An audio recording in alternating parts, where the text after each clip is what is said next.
Maranata, Senhor está viniendo. 6 de julho. Persegui por causa de Cristo.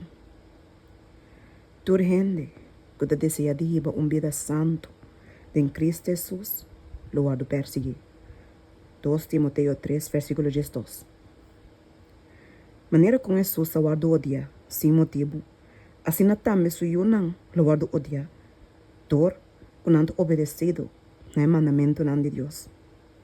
Se é um que estava puro, santo e sem mancha, quem estava assim bom e solamente bom para nosso mundo, agora tratar maneira um criminal de mais despreciável e condenar a morte, seu discípulo não mestre espera é mesmo trato, aunque com inocente e sem falta na vida não porta, e aunque com recto na caráter não porta.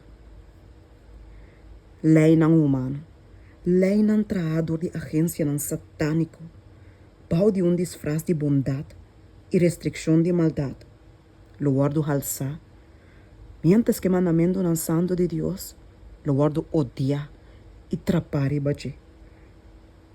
Tur gente que lo prova na lealdade, door de demonstrar obediência na lei de Jeová, mestre está preparado para o arrestar, para o ribar delante do concílio, não?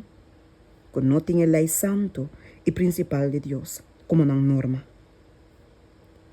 Es não que lo vai estar na vida durante o último dia não, do mundo aqui sua história, lo vai pensar que significa de guardo perseguir por causa de verdade. Dengue corte não, injustiça lo prevalece. E wes não, lo ninga de tende na razão não, de es não que está leal na mandamento não de Deus.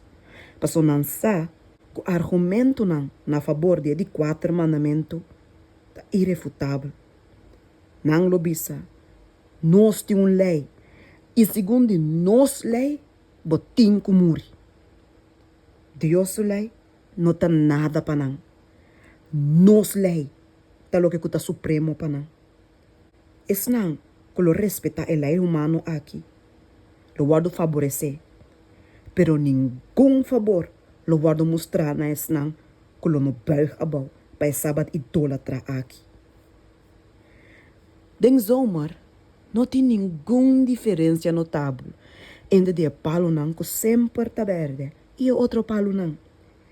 Pero ora que viento frio de winter bini, e palo não que sempre está verde, tá queda mesmo cos. Mientras que outro palo não, tá lá ganhando blache não cai. Assim, no momento aqui, porta a diferença entre o verdadeiro cristiano e um falso, não por guardo mirar. Pero pronto, a diferença está claramente notável. Laga oposição lanta, laga intolerância volve prevalecer, laga persecução sende sua fúria, e estão de coração dividido e é hipócrita, lo tambalear e entregar a fé. Pero o verdadeiro cristiano lo para firme, maneira roca, sua fé lo está forte, sua esperança mais brilhante, que tem dia de prosperidade.